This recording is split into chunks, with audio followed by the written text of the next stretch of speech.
तो दोस्तों हम लोग का 7th चैप्टर आ गया जिसका नाम है रिफ्लेक्शन ऑफ लाइट। तो आप कुछ ऐसा प्रकार का इसमें देखते होंगे, आप हमेशा अपने बुक में कुछ ऐसा टाइप का डायग्राम। तो ये जो लाइट एक है, लाइट रे ऑफ लाइट, ये ग्लास है या कोई भी आप मान सकते हैं इसको, ये ग्लास। अब ये लाइट जो है ये इस डायरेक्शन में इसको स्ट्राइक करे, मतलब इसके ऊपर इस पे टकराए, तो उसके बाद क्या होता है वो उसी सरफेस से वापस रिफ्लेक्ट होके यहाँ कहाँ क्या रिफ्लेक्ट गीसर से रिफ्लेक्ट होके वापस वही मीडियम में जाए, उसको हम कहते हैं रिफ्लेक्शन। तो मेन जो इसी चीज से आता है वो मैं आपको बताऊंगा।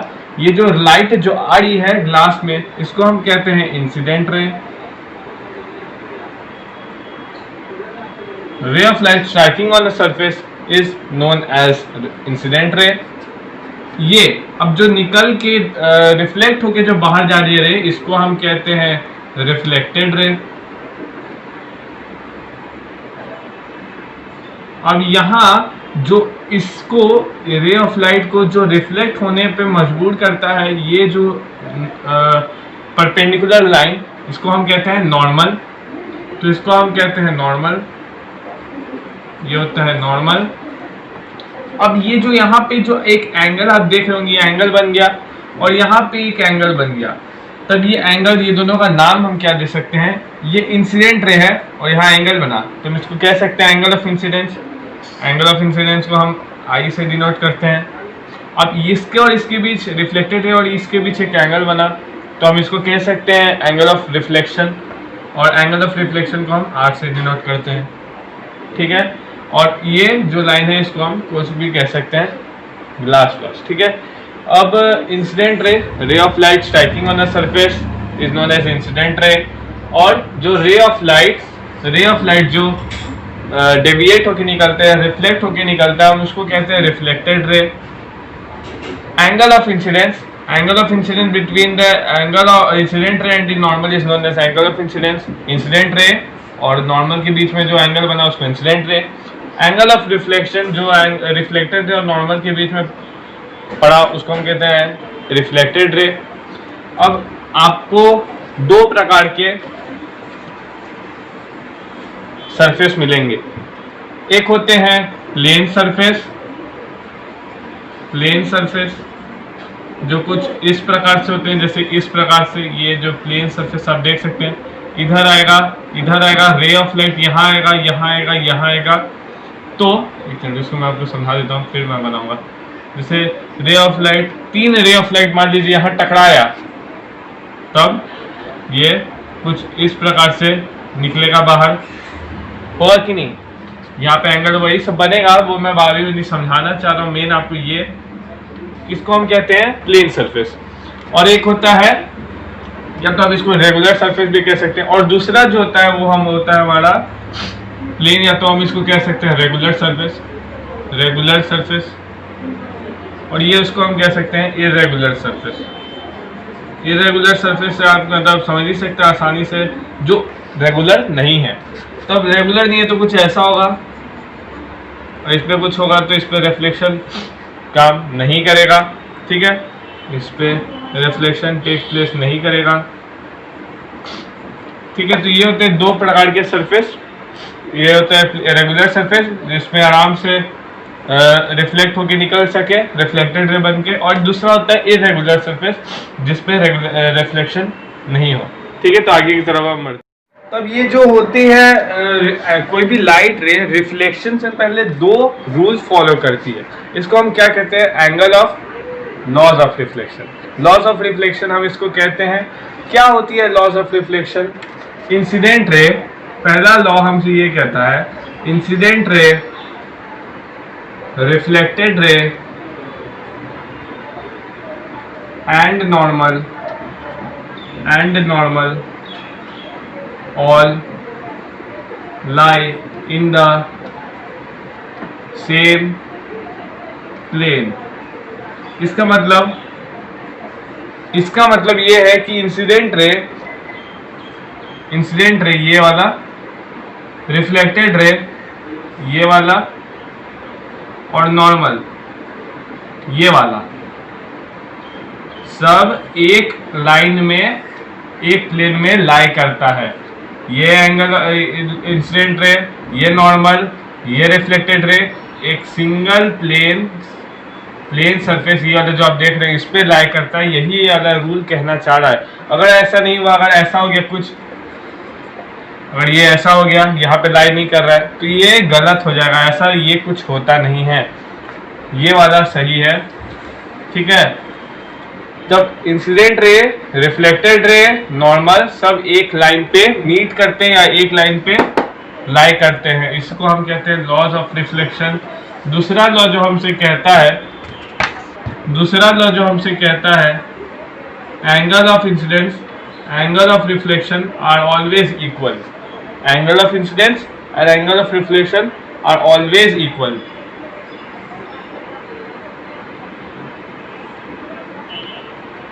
एंगल ऑफ इंसिडेंस ये वाला, एंगल ऑफ रिफ्लेक्शन ये वाला, ये दोनों हमेशा इक्वल रहेगा, हमेशा इक्वल रहेगा।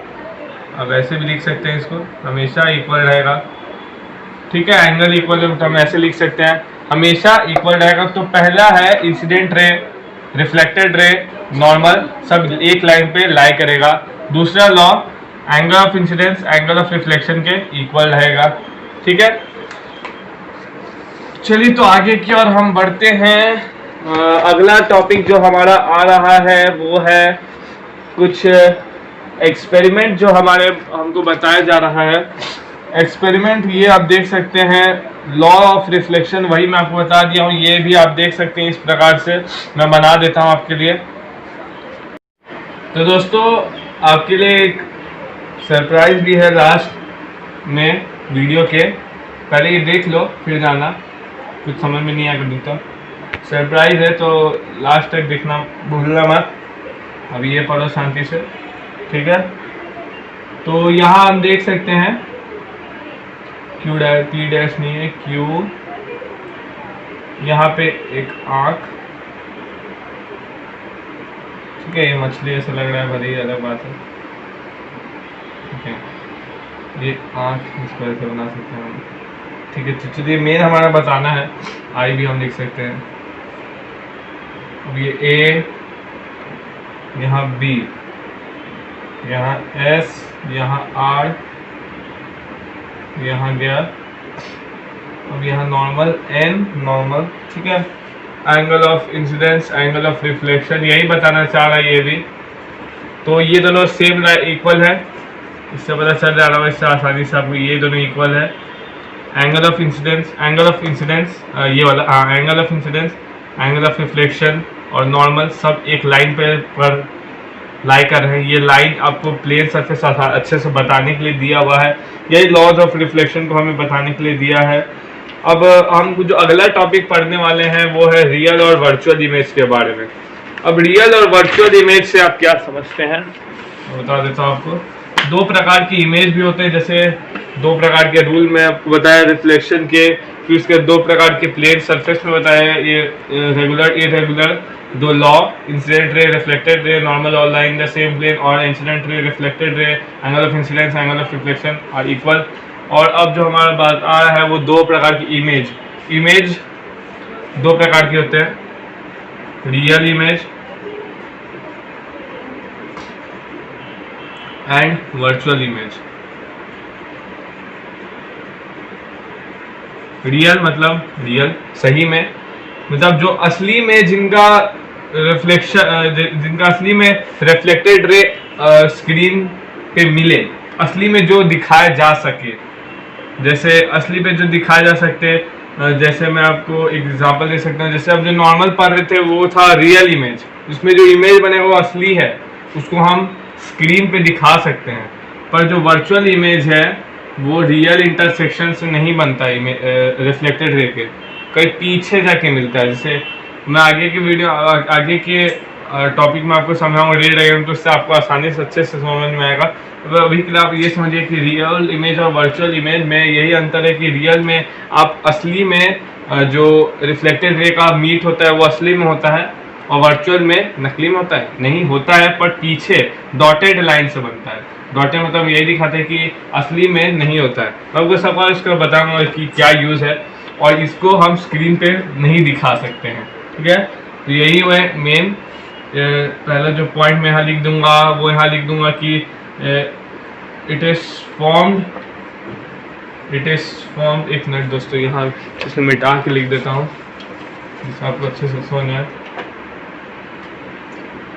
Real image and virtual image, it is formed by the actual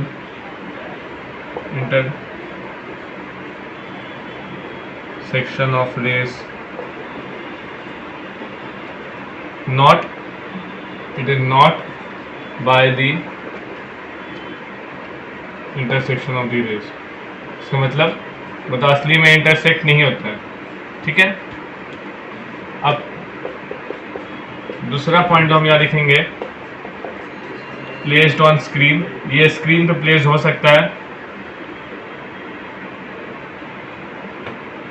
screen पे प्लेस्ड हो सकता है, और नॉट प्लेस्ड ऑन स्क्रीन मतलब ये प्लेस नहीं हो सकता, ठीक है। ये बेसिक हुए जो आपको पढ़ना है था अभी तक, 7th में भी आप पढ़ेंगे, 8th में भी पढ़ेंगे। ये वाला वर्चुअल इमेज रियल इमेज बहुत पूछा जाता है सवाल भी आपसे डिस्कस करूँगा, तो अब चलिए सवाल की ओर डिस्कस करते हैं। अब आपको एक टर्म मैं बताने जा रहा हूँ जिसको आप अच्छे से याद रखें, क्योंकि ये एग्जाम में बहुत पूछा जाता है, जिसका नाम है, हम कह सकते हैं, लेटरल इन्वर्जन। लेटरल इन्वर्जन मतलब यहाँ पर मैं ये हाथ में लेफ्ट हैंड में, मेरा लेफ्ट हैंड है, लेफ्ट हैंड में अगर मैं अपना ये मार्कर पकड़ूं तो अगर मिरर में हम देखें तो मिरर में दिखाएगा कि ये राइट हैंड में है। तो ये जो इन्वर्जन है, जो उल्टा होता है, इसी को हम कहते हैं लेटरल इन्वर्जन। बुक के अगर आपको डेफिनेशन से मैं समझाऊं तो बुक में कुछ ऐसा दिया है, कि interchange of the left and the right sides in a image of an object in a plane mirror is called lateral inversion, ठीक है। मतलब लेफ्ट साइड और राइट साइड का जो इंटरचेंज है, मतलब चेंज होता है इमेज में, इमेज मतलब इमेज वही जो हम मिरर में देखते हैं, वही इमेज में जो इंटरचेंज मतलब जो चेंज आता है इमेज में ऑफ एन ऑब्जेक्ट ये हुआ, और ऑब्जेक्ट का जो इमेज बना मिरर में और उसका जो चेंज हुआ उसको हम कहते हैं लैटरल इन्वर्जन। अब कुछ क्वेश्चन में आपको डिस्कस करेंगे हम, कि अब जो पहला क्वेश्चन हमारे सामने आता है वो है मिरर क्या होता है। अब मिरर एक पॉलिश सरफेस है, आगे चल के अभी मैं बताऊंगा आपको कि 2 प्रकार के मिरर होते हैं, कनकेव और कन्वेक्स, अभी ठीक है। Mirror polished smooth polish surface होते हैं, from which reflection takes place. एक पॉलिश्ड सरफेस होता है जहाँ पे रिफ्लेक्शन टेक्स प्लेस हो, जो स्मूथ पॉलिश सरफेस, ये पॉलिश सरफेस है, यहाँ से जो ऐसा के रिफ्लेक्शन जो टेक प्लेस हुआ उसको हम कहते हैं mirror. Reflected ray, incident ray मैं आपको बता चुका हूँ, इंसिडेंट रे ये करेक्ट डेफिनेशन, रे of light which travels towards the mirror, रे of light which travels towards the mirror is called incident ray. Reflected ray, ray of light which bounces off the surface of mirror, bounce back हुआ reflection के बाद mirror से, इसको हम कहते हैं reflected ray. Angle of incident, angle between incident ray and normal, angle between incident ray and normal, angle of incidence, angle between reflected ray and normal, angle of reflection. तो बहुत मैं डिस्कस कर रहा हूँ, ये सब आने वाला है, इससे आगे साथ कुछ नहीं आएगा। नॉर्मल, ये जो परपेंडिकुलर देख रहे हैं आप सामने, जो परपेंडिकुलर, उसको हम कहते हैं नॉर्मल, ठीक है। लॉ ऑफ रिफ्लेक्शन सब वही आ रहा है, सब वही आएगा। Law of reflection, incident ray, normal and reflected ray all line the same plane, angle of incident equal to angle of reflection, ठीक है। अब एक पूछ रहा है हमसे कि एक रे ऑफ लाइट है, प्लेन मिरर पे सरफेस स्ट्राइक किया, ठीक है, ये वाला इसी से आप समझ लीजिए। Such that the angle of mirror is 20 degree है। अब पूछ रहा है कि एंगल ऑफ रिफ्लेक्शन क्या होगा, what is the angle between incident ray and reflected ray. Angle of reflection क्या होगा ये, और what is the angle between incident ray and reflected रे। तो ये आप पढ़े हैं angle of reflection angle of incidence के इक्वल, ये तो पढ़े ही, मैं बताया अभी 2-3 बार, इससे ज़्यादा हो सकता है लॉस ऑफ रिफ्लेक्शन में, लॉस ऑफ रिफ्लेक्शन, ठीक है।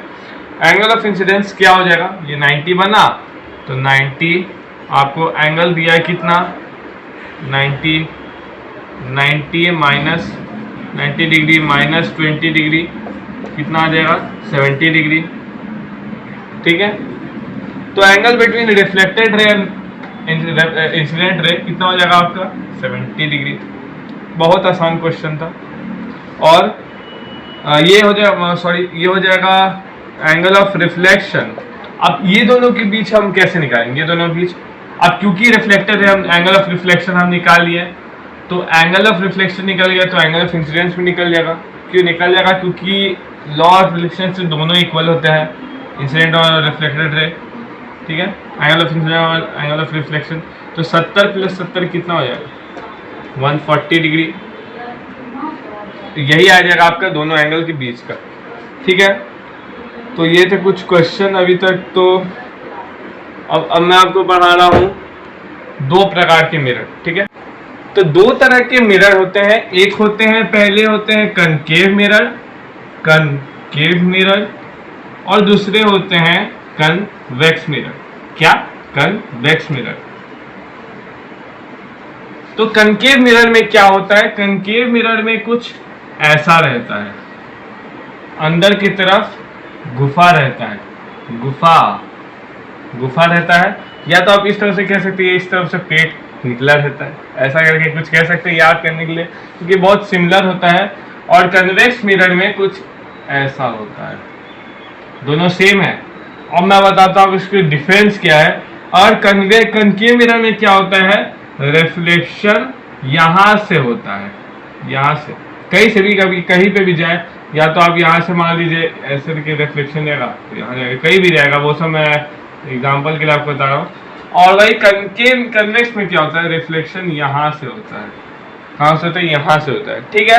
कनकेव और कन्वेक्स में यही है, बल्जिंग फ्रॉम हेयर आउटसाइड, और यहाँ पे कनकेव मिरर में कुछ ऐसा रहता है, यहाँ पे सिलवड़ी हम कर देते हैं ताकि यहाँ से अगर जब टकराए कोई भी रे ऑफ लाइट तो वो रिफ्लेक्ट करे।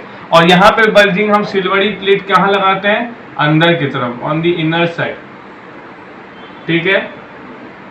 तो ये होता है कनकेव और कन्वेक्स में बेसिक डिफरेंस। अब हम कुछ जाएंगे इसके ऊपर, कुछ रूल्स, और लास्ट में हम इस पे जाएंगे रे डायग्राम। तो अभी हम चलते हैं रे डायग्राम की ओर। अब चलिए, जो ये हम लोग का पहला है रे डायग्राम, हम उसको देखते हैं ये कैसा है। तो पूछे when the object is at infinity, मतलब जब इंफिनिटी से आ रहा हो तब क्या होगा, इस प्रकार से डी पे, ये मैंने पॉइंट मान लिया, डी पे से जाकर टकराएगा। यहाँ पे सिलवड़ी मैंने यहाँ बनाया नहीं क्योंकि वैसे दिक्कत आता था, आप समझ सकते हैं। ऐसे डी पे टकराएगा तो इस तरफ कुछ फोकस की ओर गिरेगा, फोकस की ओर गिरने पे वहां पे एक इमेज बनेगा। और जब दूसरा एक आएगा यहाँ पे इंफिनिटी से, तो ई पे टकराएगा और वो वापस से फोकस पे जाके मीट होगा। तब इससे हम क्या समझते हैं, ये दोनों पैरेलल है, ठीक है। असली में इनका मीट होना चाहिए था यहाँ पे, पर हुआ है यहाँ पे, ठीक है, ठीक है। अब इसका इमेज जो बनता है वो क्या है, रियल है, असली में मीट हो रहा है ना, रियल है। और रियल हमेशा क्या होता है, इन्वर्टेड होता है। रियल हमेशा, real always inverted, real image जो होता है वो हमेशा इन्वर्टेड होता है। और जो वर्चुअल इमेज रहता है, जो नकली में होता है, वो हमेशा होता है इरेक्ट, ठीक है। ये जान लीजिए आप, रियल इन्वर्टेड ये रहता है हमेशा। अब जो स्मॉल बने साइज बनेगा जो इमेज का, वो है डिमिनिश्ड मतलब बहुत छोटा। देखिए कितना छोटा सा एक पॉइंट हुआ डिमिनिश्ड, ठीक है। तो ये हुआ इस पहला रे डायग्राम जो होता है जब ऑब्जेक्ट जब इंफिनिटी से आ रहा हो, ठीक है। अब हम जो दूसरा रे डायग्राम की ओर बढ़ रहे हैं वो है ऑब्जेक्ट एट फार डिस्टेंस, जब कहीं दूर से आ रहा हो, तब जब ये डी पे मिलेगा, तब ये एफ के नीचे पे आपको एक दिख रहा है, यहाँ पे एफ के नीचे पे या एक पॉइंट पे यहाँ पे मिल रहा है, देख सकते हैं आप, एक यहाँ पे ऐसे करके कुछ मिल रहा है, ठीक है। यहाँ पे एक F के नीचे एक मिल रहा है, एक और एक आ रहा है यहाँ पे जो P पे प्रिंसिपल एक्सिस पे जो टकराएगा वो भी यहाँ कुछ नीचे से इससे जाएगा, और ये दोनों यहाँ पे मिल रहे हैं, इसलिए F को यहाँ पे हम बना देंगे A डैश, मतलब A उल्टा हो जाता है क्योंकि ये इन्वर्टेड मतलब उल्टा है ना। रियल मतलब रियल में हमेशा असली में ऐसा बनता है, A ऊपर B नीचे, लेकिन जब इमेज बनता है तो इमेज क्या होता है, वैसे आप इमेज में देखते हो कि तो आप उल्टा दिखता होगा, लेफ्ट हैंड का राइट हैंड, इसलिए इसमें भी उल्टा बनता है इमेज। तो ये A वो नीचे रहेगा उसके, इसलिए हम उसको लिख देंगे A डैश, और जो ऊपर लिखेंगे हम उसको लिखेंगे B डैश। तो इमेज जब बना तो क्या कहेंगे हम इसको, रियल इन्वर्टेड, असली में मिला है रेड इसलिए हम रियल कहेंगे, और रियल हमेशा क्या होता है इन्वर्टेड। और हाईली डिमिनिश्ड मतलब और एकदम और छोटा, ठीक है। तो ये हो गया 2 रे डायग्राम, अब बचे हैं 4 डायग्राम, तो अब मैं आपको वो सिखाऊंगा। चलिए अब मैं मेन में और आ रहा हूँ रे डायग्राम का। एक ये डायग्राम है जो आपको अक्सर एग्जाम में पूछा जाता है, जो कंप्लीट करने को आता है, ये है वो डायग्राम जिसका रे डायग्राम जिसको हम कहते हैं ऑब्जेक्ट बियॉन्ड सी, ठीक है। तो आपको एग्जाम में डायरेक्टली ऐसे नहीं पूछता है, आधा बना के पूछते हैं, तो बोलता है कि कोई ऐसा रे डायग्राम बनाए जिसमें या तो इमेज जो है रियल इन्वर्टेड है और डिमिनिश्ड है। तो ऐसे करके आपसे पूछ सकता है। तो इसमें क्या होता है, जब ऑब्जेक्ट बियॉन्ड सी मतलब जब सी के बियॉन्ड से कई ऑब्जेक्ट आ रहा हो बन के, ये देख सकते हैं आप ए और बी, यहाँ सी ए से सी मतलब सेंटर ऑफ कर्वेचर के यहाँ बगल दूर है, यहाँ से बियॉन्ड है। अब वहां से इमेज बन के आया तो डी पे टकराया, डी पे टकराने के बाद ये आएगा कुछ यहाँ पे, ठीक है। अब यहाँ पे आने के बाद यहाँ पे आपको कुछ दिख रहा होगा, यहाँ पे बन रहा है फोकस के बगल आसपास बगल में, और एक और यही से बन के आ रहा है जो भी यहीं पे कट रहा है, इसको हम यहाँ ए और बी था तो इन्वर्टेड मतलब उल्टा रहता है, तो इमेज उल्टा हो जाता है, तो ए नीचे आ गया और बी ऊपर आ गया, ये तो आपको पिछले रे डायग्राम समझाया हूँ। और इसलिए ऊपर आया है तो हम ए को ए नहीं लिखेंगे, ए को ए डैश लिखेंगे, बी को बी डैश लिखेंगे। अब ये दोनों पैरेलल हो गया, ये वाला ये सामने जा रहा है, और फिर उसके ये हो गया प्रिंसिपल एक्सिस। ये मैंने यहाँ कुछ नाम दे दिए आसान बनाने के लिए रे डायग्राम का। तो अब इमेज में आएगा कि ये इमेज कैसा बनाता है। तो ये इमेज बनाते हैं रियल इन्वर्टेड, असली में मिल रहे हैं, असली में आ रहे हैं रे डायग्राम, नकली में तो नहीं आ रहा है, इसलिए रियल। और रियल हमेशा क्या होता है इन्वर्टेड, ये हमको याद करवा के रहूंगा। रियल होता है हमेशा इन्वर्टेड, वर्चुअल होता है इरेक्ट, ठीक है। रियल होता है इन्वर्टेड, वर्चुअल होता है इरेक्ट, ठीक है। इरेक्ट का अपराइट भी बोल सकते हैं, ऐसा भी होता है। अब डिमिनिश्ड मतलब छोटा, देख रहे होंगे आप इमेज एकदम छोटा, तब ये डिमिनिश्ड छोटा बन गया, ठीक है। तो ये वाला डेटा अगर समझ में आया। तो अब लास्ट जो बहुत इंपॉर्टेंट है, तो इसमें क्या होता है, ऑब्जेक्ट जब एफ पे रहे, एफ मतलब फोकस, ठीक है। फोकस पे जब ऑब्जेक्ट आए तब ये इस प्रकार का कुछ बनता है इमेज सब, और ये इस तरफ से ये दोनों पैरेलल होता है। कौन दोनों, एक हो जाता है ई और एक हो जाता है डी। डी पैरेलल आता है, डी कहाँ से निकलता है, बी से निकल के यहाँ आता है, फिर इससे ये जो सिल्वरी प्लेटिंग है इससे टकरा के आता है, और ये वाला इससे टकरा के आता है, इसलिए यहाँ आ जाता है। अब ये दोनों पैरेलल हो गए, तब क्या होगा इसमें, इमेज रियल इन्वर्टेड तो रहेगा, ये तो मालूम ही यार, रियल होता है इन्वर्टेड, वर्चुअल होता है इरेक्ट या अपराइट। और इमेज क्या होगा, हाईली मैग्नीफाइड मतलब बहुत बड़ा। देखिए हाईली मैग्नीफाइड मतलब जाते रहेगा इन्फिनिटी तक, मतलब कुछ अंत नहीं है। असली में कहते हैं कि इन्फिनिटी मिलता है, लेकिन हम लोग जहां तक जा रहे हैं कि इन्फिनिटी नहीं मिलता है, तो ये जाते रहेगा, यही हुआ। तो मिनिमम फिजिक्स में मैक्सिमम मैंने कवर कर दिया फिजिक्स। अब कुछ यूजें बची है तो वो अगले वीडियो में बना सकता हूँ बाद में भी। वैसे मेन टॉपिक जो थी रिफ्लेक्शन ऑफ लाइट वो मैंने बना दी है, तो अगर पसंद आए तो आप ठीक है आगे भी बनाऊंगा, और आप पढ़ते रहिए। तब तक के लिए बाय।